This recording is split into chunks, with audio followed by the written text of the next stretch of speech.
Lo aproveché, lo exprimí al máximo. Hay mucho que decir de Jorge Macri, pero lo exprimí al máximo y pasaremos a otro. Hablando de transporte público, digamos, ¿cuáles son los 3 medios principales públicos? El subte, el bondi y el tren. ¿Qué pasó con el tren? ¿Chocó? ¿Qué pasó con el tren? ¿Qué pasó? Lo que sí hicieron fue chocar una administración que venía trabajando muy bien y hoy tenemos a un invitado muy especial para poder charlar. ¿Lo querés presentar, Pipe? muy especial, el expresidente de Trenes Argentinos, que además tuvo una gestión interesante, ahora nos va a contar un poquito él, Martín Marinucci. Lo tenemos online, lo tenemos de vía Zoom.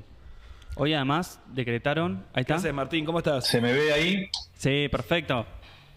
Buenísimo. Bueno, primero felicitarlos por el programa. Muchas gracias, Martín, por atendernos y por poder charlar con vos un rato acerca de esta realidad que nos afecta a tantos argentinos y argentinas que usamos el transporte. Ayer tuvimos la posibilidad con los chicos de hablar justamente con un compañero que venía de Mendoza y nos comentaba que él había usado justamente el viaje de Mendoza a Buenos Aires en el pasado y que nos comentó que ya no funciona más. O sea, que ya no funciona más. No, fue una de las primeras medidas que tomaron, que es cancelar el servicio entre Justo Darac y Palmira, en la provincia de Mendoza, que son 400 kilómetros de vía, que fueron parte de los más de 1.200, 1.300 kilómetros que ampliamos en la red ferroviaria de pasajeros, que significa más del 30% de lo que había.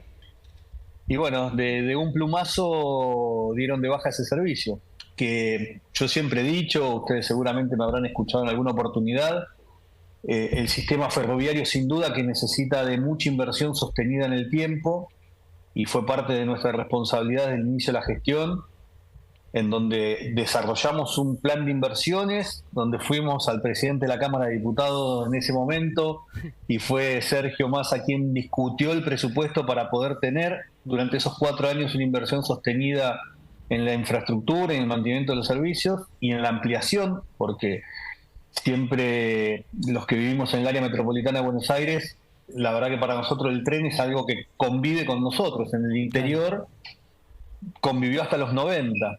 Entonces, cuando uno le hablaba de los proyectos que teníamos de los trenes de cercanía o de la extensión de los trenes de larga distancia, lo veían como una utopía, como algo que nunca iba a pasar.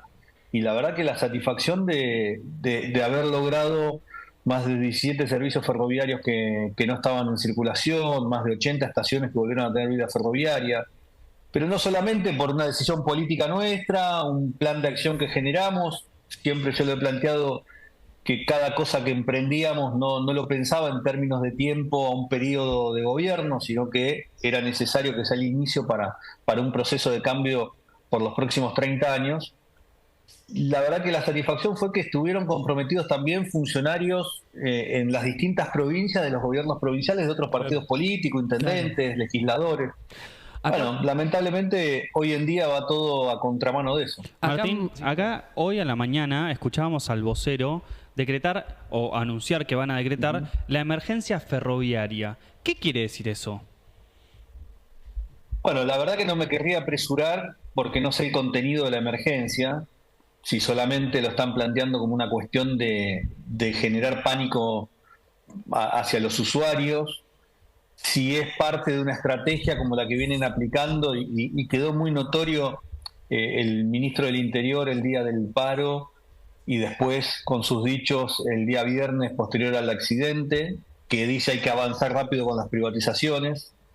Entonces probablemente la emergencia la quieran que sea un paso previo para ejecutar cuanto más rápido puedan la posibilidad de que empresas privadas lo tengan, o a través de privatizaciones, a través de concesiones, la operación del servicio ferroviario, sobre todo en el área metropolitana, o lo planteen para generar una fuerte inversión en un montón de obras que nosotros veníamos ejecutando y que ellos pusieron freno de mano, suspendieron, cerraron y dejaron las obras abandonadas. En muchos casos, como el caso de Aedo, 2 puentes vehiculares sobre la traza del ferrocarril Sarmiento, en donde la obra no solo que está abandonada, sino que genera un riesgo muy alto para el usuario de su vehículo, el transporte público automotor, porque sobre Avenida Rivadavia, materiales de obra, construcción que no tiene una valla de seguridad. Bueno, la verdad que así en cada una de las obras que han abandonado a lo largo y a lo ancho de la Argentina. Martín. Entonces, redondeando, perdón, Sí. digo, si la emergencia después dicen vamos a todo lo que no quisimos pagar estos 5 meses que llevamos de gobierno, que tendrían que haber sido por lo menos 15.000 millones de pesos por mes, y solamente mandamos 20.000 millones al servicio ferroviario, o para seguir sin poner plata y tratar de privatizarlo de manera ligera. Martín, te hago una consulta, porque se difundió mucho en los medios después del accidente que 10 días antes los trabajadores de Trenes Argentinos estaban reclamando por cables robados, que les contestaba la actual administración que no había plata para reponerlos. ¿Esto es así? Te pregunto porque en Twitter, viste que los trolls libertarios salieron todos en simultáneo a decir, ven por qué hay que privatizar Trenes Argentinos. Y como este programa es un programa dirigido también a nuestro público, al peronismo, a quienes nos votaron, que a veces se quedan sin argumento frente a esta idea de, che, bueno, entonces privaticemos. Digo, ¿cuál es la respuesta frente a esto que dicen los libertarios? Primero, está bueno que sea dirigido a propios compañeros nuestros, pero también sería buenísimo que los miren o nos miren libertarios, radicales, militantes del PRO, pues digo, creo que hay que dar la discusión en esos ámbitos también. Primero, efectivamente se ha hecho viral un audio de un trabajador ferroviario en donde decía que ya veníamos denunciando la faltante de la señalización en ese sector y que no había respuesta. El propio secretario general de la Fraternidad, Omar Maturano, inmediatamente al accidente dijo, venimos diciéndolo hace más de 10 días. La verdad que ese cable fue robado hace más de 30 días. Un cable que uno lo puede conseguir en cualquier casa de electricidad o cualquier ferretería, y que además no estamos hablando de cientos de miles de kilómetros, sino solamente 60 metros. Ahora, definitivamente lo que ha habido es la consecuencia de una decisión clara de Caputo y del propio presidente de la Nación, que para conseguir ese déficit cero que plantean ellos y que es absolutamente ficticio, digo, vamos a ver el deterioro también en el sistema de provisión de la energía domiciliaria. Digo, lo que han hecho con las generadoras, sin duda que va a repercutir en los servicios y en la no inversión de aquí hacia adelante. Pero en el caso particular de trenes, al no transferir los recursos necesarios del Tesoro para sostener el mantenimiento y la inversión del sistema ferroviario, hace que no tendrían los recursos para hacer una renovación de cable de esa dimensión. Entonces, por más de 30 días, operando sin la señalización automática, pone en riesgo la operación que en definitiva se vio demostrado el día viernes. Es muy interesante lo que vas diciendo, Martín, y acá te queremos leer algunos de los mensajes que va dejando la gente que nos está escuchando, ¿no? Que, por ejemplo, Lucía comenta que el tren a Mar del Plata salía a menos de 2.000 pesos y ahora se está yendo a cerca a las 30 lucas. Acá Sterilox dice, el ramal de Mitre Zárate también lo sacaron de servicio y dejaron una estación a medio terminar, la de Nordelta. Dice que, bueno, Emiliano Molina de Mendoza dice, limpiaron de un plumazo una espera de 30 años para los mendocinos. Es impresionante cómo estas cosas afectan. En realidad no es impresionante, es una realidad. Afectan el día a día de la gente que estuvieron mucho tiempo esperando. Acá hay un Volvé Martín también. Hay uno acá entreverado en el medio del chat. Y es muy interesante escuchar. No sería nunca funcionario de un gobierno que lo sabíamos de antemano. A ver, yo les cuento. Nosotros perdimos el balotaje el 19 de noviembre, el 20 firmé mi renuncia, el 23 lo tratamos en directorio. Digo, uno sabía cuál era la decisión de un gobierno y qué iba a hacer con el sistema ferroviario, con lo cual tuve que estar hasta el 1 de febrero con una directiva clara del secretario de Transporte, Franco Mojeta, en donde, ni bien asume, me junto, le planteo la necesidad de hacer una transición ordenada con quien él designe. Después la designación era un ex compañero nuestro, pero digo, en ese momento cuando lo hablo pone una comisión de transición, pero que no iban a ser las autoridades definitivas, pero se comprometió que antes de fin de año iban a estar las autoridades. La verdad que no estuvieron y se extendió la decisión o la posibilidad de armar un equipo hasta el 1 de febrero. Ahora, en ese lapso fue claro Mojeta diciéndome a mí el 12-13 de diciembre cuando me junté que suspenda todo pago a todo proveedor, con lo cual proveedor de mantenimiento, proveedor de todas las áreas necesarias para avanzar con la operación, y que suspenda todos los procesos licitatorios que estaban en ejecución. Por ejemplo, la licitación del mantenimiento de las locomotoras de la línea San Martín, que estaba adjudicada, que dejamos que avancen con el contrato a través de la conformación de la orden de compra por parte de las nuevas autoridades. Bueno, ya 5 meses y sigue sin haberse avanzado con esa licitación de mantenimiento de las locomotoras. Yo te hago una pregunta, Martín. Si vos tuvieses, porque la verdad que Te escucho y, bueno, claramente uno no se deja de sorprender. Si vos tuvieses que contarle a un pibe que está generando conciencia política, conciencia capaz colectiva, comunitaria, ¿por qué los trenes tienen que ser estatales? ¿Cuál es el argumento esencial? Y te hago una segunda pregunta con esto, también para que nos digas, ¿cuál puede ser la manera en la cual, si nosotros decidimos que, políticamente la administración de los trenes sea estatal, cómo podemos asegurarnos de que el día de mañana no lleguen otros personajes similares a estos y hagan de los trenes lo que están haciendo ahora? ¿Existe alguna manera de evitarlo? ¿O de que por lo menos los pasajeros tengan un servicio estándar a lo largo del tiempo?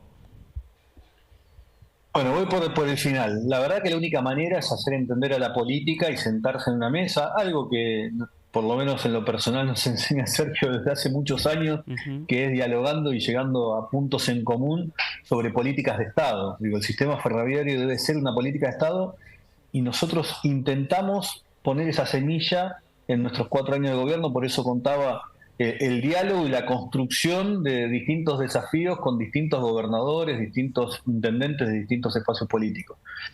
Ahora, ¿por qué tiene que ser del Estado? Podemos ir al análisis posterior a haberme tocado administrar una empresa como Trenes Argentinos, o podemos ir a un análisis mucho más fácil y más rápido, que es ver los modelos del mundo. Digo, entonces, queremos hacer algo distinto de los lugares donde tomamos como ejemplo. Digo, no existe en el mundo la administración privada de los servicios ferroviarios de cercanía que permiten a la gente movilizarse para ir a trabajar, para ir a hacer su atención médica. Y cuando uno escucha, y me imagino que ustedes lo han hecho también, que se pone como modelo los trenes de España, los trenes de Italia, los trenes de Alemania, bueno, son todos de gestión pública. La administración es pública, la infraestructura es pública. ¿Qué es lo que se puede hacer? Que yo lo he planteado también internamente en nuestro gobierno y que me parece positivo. Recién leían un mensaje de alguien de Mar del Plata. Digo, yo creo que, por ejemplo, en la vía Mar del Plata había que sostener un servicio ferroviario accesible, que el Estado le dé la posibilidad a muchísimos pibes, pibas, adultos, que podían viajar o por vacaciones o para conocer el mar o por trabajo. Puedo contar una anécdota. Una chiquita que se ve que es prometedora en la disciplina del surf, se tuvo que mudar a Mar del Plata para poder entrenar. El padre tenía que viajar todas las semanas, con lo cual una cosa era la posibilidad a una tarifa accesible a 30 lucas, que es lo que más o menos está saliendo del pasaje. Entonces, ¿qué digo? Tiene que estar por parte del Estado garantizado ese derecho al ciudadano. Pero después, si viene un privado y trae su tren y quiere operar sobre esa vía y brinda un servicio diferente, pongámosle la calidad de la butaca, la pantalla para transmitir películas, lo que quiera, que brinde un servicio y lo quiere poner más caro, me parece positivo, porque también el que tiene plata y quiere viajar en un tren con mayor confort, no me parece mal. Pero garantizando del Estado, primero, el control y el mantenimiento de la infraestructura con una inversión sostenida, el cobro del canon o el peaje, o como se le quiera llamar, de uso de la vía para cualquier privado que quiera circular sobre la propia vía. Digo, y esto puede ser a Rosario, puede ser a Mendoza, puede ser a Tucumán, digo, tiene que ver con un plan estratégico ferroviario, que nosotros lo veníamos planteando. Ahora, el que habla de Mendoza, yo soy de hablar largo, córtenme, ¿eh? No hay problema. Digo, el que habla de Mendoza, ahora, si querés cerrar con lo de Mendoza y después vamos a proponerte una pequeña dinámica. Dale. Perfecto. Cuando nosotros iniciamos el proceso para llegar a Mendoza, que fue un trabajo largo, no fue decir, hoy queremos mañana llegar a Mendoza. Primero tuvimos que reconstruir el pedraplén de la Picasa porque no se podía llegar a Rufino en Santa Fe, o sea, llegábamos a Junín, nada más. Con lo cual llegamos después a Rufino, después llegamos a Justo de Arac y después, último paso, era llegar a Mendoza. Teníamos muchas críticas porque es cierto, el tren tarda mucho. Ahora, siempre sostuve que primero hay que lograr ese objetivo y después ir mejorando con el tren funcionando, porque además era un tren y un servicio, el de Mendoza, que tenía el 100% de la oferta ocupada, con lo cual el que viaja en tren no ponía como una cuestión limitante el tiempo de viaje, sino que por una cuestión de vista de los paisajes, de costo y un montón de otras valoraciones positivas, los hacían que demande el tren, como es el tren a Tucumán, que tarda 30 horas, no hoy, hace 10 años. Entonces, bueno, nosotros hemos logrado que el tren vuelva a San Miguel de Tucumán, que cuando llegamos a la gestión no llegaba porque había un puente en la banda de Río Salí con un problema estructural. Entonces logramos hacer la obra del puente y hoy se llega a San Miguel de Tucumán también. O se llegaba quizás, ¿no? Porque ya con esta falta de gestión del gobierno actual. Lo que te decía Seba, no sé si querés presentar esto que Sí. le queremos mostrar. Esto capaz es más emocional, es como más personal, Martín. Nosotros ahora te vamos a mostrar unas imágenes, siempre solemos hablar sobre los temas de la semana y por lo general cuando tenemos un invitado, en este caso serías vos, nos gusta mostrarles y en este caso a vos te toca desde un lugar personal porque fue tu trabajo durante 4 años. Queremos que nos cuentes qué sentís cuando ves estas imágenes. ¿Podemos poner la primera? Y la verdad que mucha tristeza, a mí me ocasionó eso y fue el inicio de mi tweet el viernes, ni bien me noticié de lo que había sucedido. Digo, mucha tristeza por la desatención al usuario, por haberlo expuesto en el riesgo de estar mucho tiempo sin la señalización automática. Y eso, digo, hoy te digo que casi es irrecuperable. Si tuvieses que... Y hablando, sabiendo que no tuvimos víctimas fatales, la verdad que el accidente podría haber sido con muchas víctimas fatales. Ahí hay que reconocer la expertise del conductor del segundo tren porque pudo llegar a un frenaje determinado que el impacto sea menor que si iba a la velocidad que debería ir. Y si tuvieses que darle un mensaje, digamos, mirando esa foto, al trabajador o a la trabajadora que se levanta, o al estudiante también, a las 5 de la mañana, 6 de la mañana, que se tiene que tomar el tren, después el subte, y ahora con esta segunda imagen, ¿qué le decís? A ver si le podemos poner la segunda foto. Primero que no se deje engañar que esto es consecuencia de, digo, para echar culpas, digo, es consecuencia de la desatención en estos 5 meses, de la no transferencia de los recursos necesarios, de la inoperancia en la responsabilidad por parte del secretario de Transporte, de no conocer el sistema ferroviario y la necesidad y la importancia de tener los recursos para mantener y para seguir invirtiendo en la infraestructura para garantizar la seguridad operacional, y que no se crean ese discurso que se soluciona con la privatización. Uno, a veces, esto que decía yo, uno puede inventar o puede decir, che, si en Europa el sistema es administrado por el Estado y funciona, ¿por qué tenemos que inventar otra cosa? Bueno, acá ya funcionó por parte de los privados el sistema ferroviario y la consecuencia fue la tragedia de Once. Digo, a veces se pone la tragedia de Once como una responsabilidad pública, que la hubo seguramente, pero ¿quién operaba el servicio ferroviario en una empresa privada que desmanteló y arruinó el servicio ferroviario? Es muy interesante lo que vamos hablando. También me quedo, ¿no?, con esa imagen anterior. Se recortó casi el 60%, decía, de las transferencias. Sí, ahora hay videos de gente que viste que viaja todos juntitos, viste, como si fuese, no sé, un país, ¿no?, como si fuese India, viste, los trenes de India que están llenos de gente.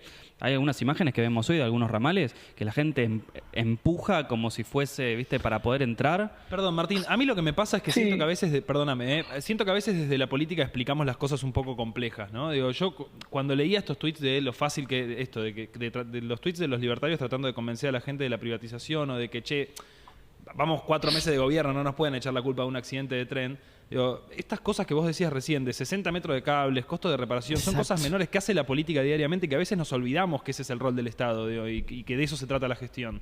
Porque tendemos a hablar de cosas medias grandilocuentes y nos olvidamos de las cosas básicas de lo que implica gestionar día a día. Sí. Pero absolutamente, porque digo, puede pasar algo que tenga que ver con años de desinversión en determinado sector del sistema ferroviario o de cualquier otra actividad. Ahora, esto en particular, si el viernes hubiese estado funcionando el sistema de señalamiento, no hubiese ocurrido el accidente. Y la realidad es que en nuestra gestión no es que no nos robaban cable. Obvio.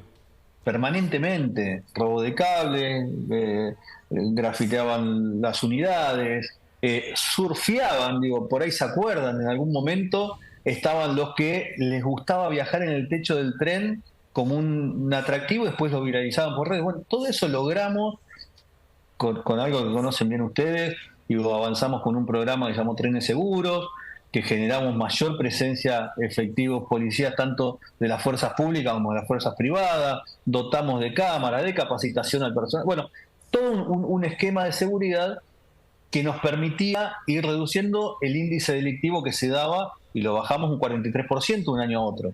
Ahora, sucedían los robos de cable, digo, pensar de Retiro a Pilar, en el caso de la línea San Martín, que tenemos más o menos 70 kilómetros de vía, que uno puede estar controlando metro a metro del tendido de cable, desde ya que es imposible. Entonces vivíamos esa carrera atrás del delincuente, muchas veces deteniéndolo de manera flagrante, disponiéndolo a la justicia.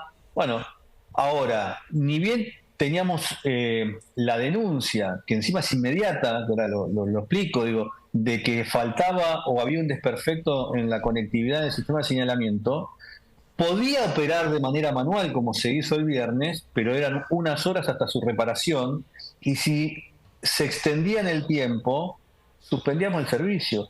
Y ustedes, siendo del ramal Mitre, o sea, de Retiro a Tigre, Exactamente. todos los que usan la línea Mitre, nos putearon, sobre todo a mí, a mi familia, a mi madre, durante 3 meses cuando suspendimos el ingreso del tren a Retiro y lo terminábamos o en 3 de febrero en Lisandro de la Torre. Y eso fue una decisión política, sabiendo que incomodábamos al usuario, pero también teniendo la tranquilidad que no íbamos a correr un riesgo. Por 2 cosas fue esa decisión. Uno es que si seguíamos en obra, los trenes tenían que entrar a menor velocidad todavía, por el riesgo del descarrilamiento, entonces a 5 kilómetros por hora, que si se sucedía un descarrilamiento por el estado de la vía y los cambios ahí, los aparatos de vía, a esa velocidad no iba a generar ningún impacto físico a ningún usuario, pero sí un trastorno y un trauma para el propio usuario, la evacuación de un tren ante una situación de esa. Martín. Y segundo punto, sí. Perdón, y termino con esto, y segundo punto de por qué hicimos eso, porque adelantamos la obra, que duraba un año, la hicimos en 3 meses, teniendo el 100% de la operación suspendida de Retiro. Ahora, acá, en donde en 2 días no tenías el sistema de señalamiento funcionando, tendrían que haber hecho lo que están haciendo hoy, que es que el tren termine en Palermo. Perdón, ¿no? Muy parecido a lo que pasó con el subte, ¿no? Que hicieron la obra por 3 meses, no anduvo más, en cambio los trenes, una cuestión de un año, lo hicieron en 3 meses y está impecable. Perdón. Martín, un poco en contraposición a lo que está pasando hoy, ahí tenemos la nota del 13 de noviembre del 23, Massa prepara un plan de reparación histórica ferroviaria. ¿Querés contarnos un poco de qué se trataba eso? Porque también un poco lo que necesitamos contarle a la gente es que había otra forma de hacer las cosas, que hay otro camino. Sin duda, tiene que ver con lo que nosotros proyectamos del día 1, que tenía que ver con, primero, replicar el servicio ferroviario que teníamos en el AMBA, y de vuelta, nadie piensa del área metropolitana que el tren no le va a pasar cerca de su casa. En el interior del país de hace más de 30 años que no llega a muchas localidades. Entonces, ¿cómo nosotros podemos proyectar en la reparación ferroviaria en las distintas localidades con trenes de cercanía? Entonces lo empezamos a hacer. En Rosario establecimos el Rosario Cañada de Gómez, 74 kilómetros, 8 localidades de distintos colores políticos, que hoy lo sostienen y que hoy están tratando de defender, aunque no le saquen las frecuencias, algunas de las frecuencias que se mantienen en servicio. Proyectado en el caso, para hablar de la provincia de Santa Fe, el Santa Fe Laguna Paiva, que ahí se demoró el gobierno de la provincia en la construcción de las estaciones intermedias, los apeaderos. Proyectado en el caso de Rosario, trenes de cercanía combinando Rosario con San Nicolás. Fuimos a Córdoba, hicimos el tren metropolitano de Córdoba, extendimos la red ferroviaria del tren de la Sierra, llegando ya hasta Capilla del Monte, cuando llegaba hasta Cosquín nada más. En Chaco lo mismo, en Salta extendimos 50 kilómetros de vía entre Salta y Campo Quijano, que hacía 51 años que no había tren. Digo, eso, establecido una ley para poder generar ese marco legislativo y que tenga una continuidad, gobierne quien gobierne, era parte del proyecto de ley de la reparación histórica. Tremendo. Enganchando una parte presupuestaria ya preestablecida para que no venga un gobierno y pueda modificar qué porción del presupuesto va o no al sistema ferroviario. Es muy interesante lo que vas diciendo, Martín, y también mientras te escucho voy viendo los mensajes en el chat de la gente que, además de estar apoyando lo que estás diciendo, lo acompañan con: es cierto, en mi localidad tal cosa, es cierto, en La Plata pasaba esto, es cierto, en Tigre pasaba lo otro. y es de los programas que nos ha tocado también, primero que nada agradecerte por acompañarnos, pero en el cual la gente que nos está viendo y te está escuchando se siente partícipe, ¿no? Se siente que lo toca en lo mínimo y en lo personal, porque utilizan ese medio de transporte, utilizamos ese medio de transporte para trabajar, para estudiar, para acercarnos a familiares, y eso realmente es algo que humaniza todo este laburo que hiciste durante 4 años y que claramente se plasma en que a medida que vas hablando, acá te responden con un sí, loco. Es así, es tal Tenemos cual. un libertario, Martín, en los comentarios que dice, che, ¿y ese 0,5% del PBI de dónde lo iban a sacar? Digo, porque Es Milei verdad. agarró el país con reservas negativas. No escuché ese qué. Dice, ese 0,5% del PBI del que hablaba la ley de reparación histórica, ¿de dónde lo iban a sacar? Porque Milei agarró el país con reservas Bueno, negativas. Estaba en parte de la discusión. Tendría que ser en función de la alícuota impositiva de determinado sector. Era iniciar una discusión. Yo lo he planteado también. Digo, yo hablé bastante con Sergio en ese momento, con los ministros de transporte que han sido parte de la cartera de transporte, con Mario Mioni, con Alexis, con Diego. Hay que hacer 2 situaciones separadas en el sistema ferroviario. Uno, financiamiento externo para obras como es la electrificación del San Martín, que estaba en proceso con el Banco Mundial, como es las inversiones tanto de los trenes de ingreso a Retiro como la renovación de vía de Retiro a Tigre. Digo, financiamiento externo, todo lo que tiene que ver obras que llevan muchos recursos y tiempo en la ejecución, y que desde el presupuesto del Tesoro el mantenimiento y la funcionalidad diaria del servicio. Bueno, creo que había que apuntar a eso. Ahora, la realidad que hace falta un marco que establezca como es una ley y que haya una discusión.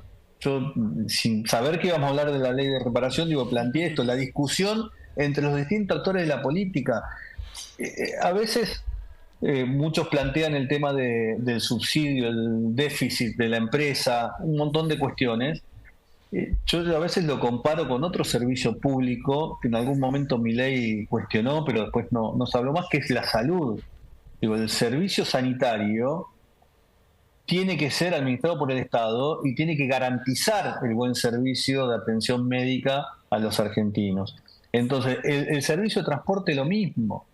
Entonces, a veces, cuando uno se pone a discutir, y de vuelta pregúntenme, pero yo largo y hablo, cuando hablan del déficit, lo que no interpretan, y está bien, el usuario por ahí, hablo sobre todo al usuario que votó a una alternativa distinta, sea Milei o a Burrich, y después acompañó a Milei, entienden que el subsidio es para que los que tenemos responsabilidad en la gestión hagamos lo que se nos cante o no invertamos plata en el servicio para que el usuario viaje mejor.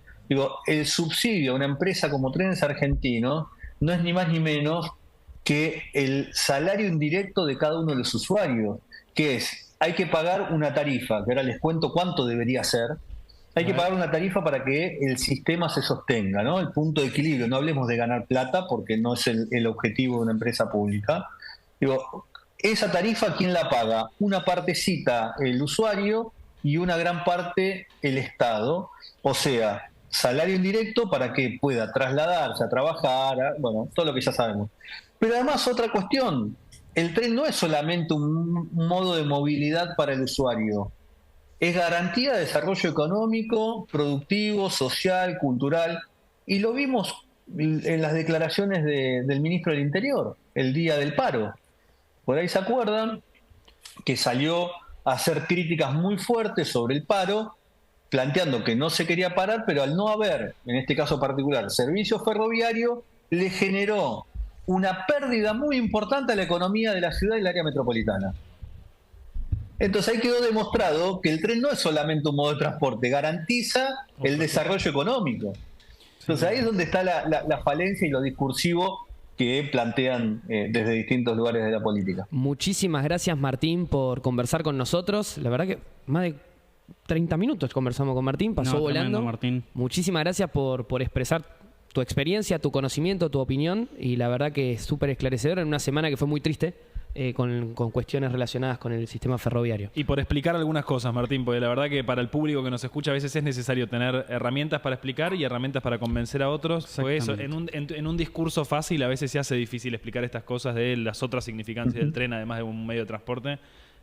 Así que gracias por tu tiempo. Sí, aparte, desde este humilde lugar, ni hablar, agradecerte, Martín, pero además de que cada vez que vos salgas en los medios, y que sé que estás saliendo un montón porque te estamos viendo, te estamos cruzando por los medios y las redes, que nos des herramientas para esto, a los propios o a la gente que por lo menos quiere informarse para que entienda qué está pasando, ¿no? Y que no dejen, digamos, meter mentiras sobre cosas que claramente no son así. Absolutamente, y yo a disposición, sea público o encerrados en un ámbito entre compañeros, saben que estoy siempre a disposición. Muchas gracias, Martín. Martín Marinucci, expresidente de Trenes Argentinos por Kilómetro Cero. No hablar. La verdad, un constante en un tema que no